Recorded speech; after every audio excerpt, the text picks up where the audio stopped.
पांडवेश्वर विधानसभा क्षेत्र के सोनपुर ग्राम में दलित जागरण मंच तपशीली जाति की ओर से पांडवेश्वर के नवनिर्वाचित विधायक जितेंद्र तिवारी को सम्मानित किया गया।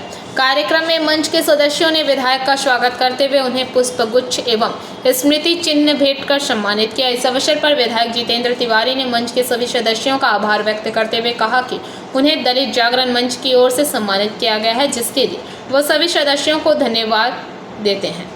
इस दौरान डोम समाज के राज्य सभापति मनोरंजन बावड़ी, बावरी समाज के सदस्य आकाश बावड़ी, भाजपा मंडल 2 के अध्यक्ष वेणुधर मंडल, आसनसोल काउंसिलर गौरव गुप्ता, कार्यक्रम के संचालक नील बाध्य करने किया।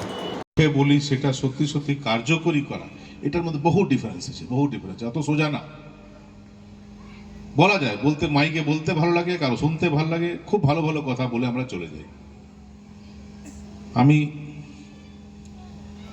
এই সোনপুর এইখানে যেখানে আজকে আমরা মিটিং করছি বিদ্যালয়ে বা যে কোনো জায়গায় কলিয়ারিতে যেখানে যেখানে পুনর্বাসন হয়েছে, চলে পাশে চলে যান, বিল পাহাড়ি চলে যান, যেখানে পুনর্বাসন হয়েছে সমস্ত জায়গায় দেখবেন যে আমরা যারা নিজেকে উন্নত মনে করি, যারা মনে করি যে না আমরা সমাজকে সবাইকে সমানভাবে দেখি, আমরাই কিন্তু পাড়া ভাগ করে দিয়েছি।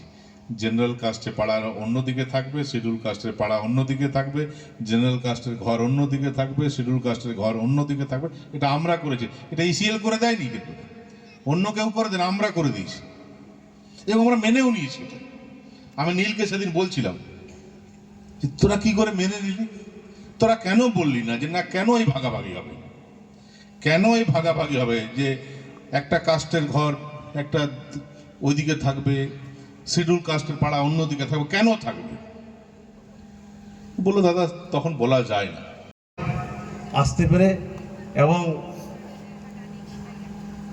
এসসি যে বাউরি এবং ডোম বা আদার্স যারা তপশিলি জাতিভুক্ত মানুষজন রয়েছেন, এইভাবে যে একটা সভা হবে এটা আমাদের কল্পনার একটু দূরেই ছিল। কারণ আমরা দেখেছি বিগত দিনে এখানে যে দম বন্ধ করা। पांडवेश्वर से मंथन पासवान की रिपोर्ट, पीवीटीवी न्यूज।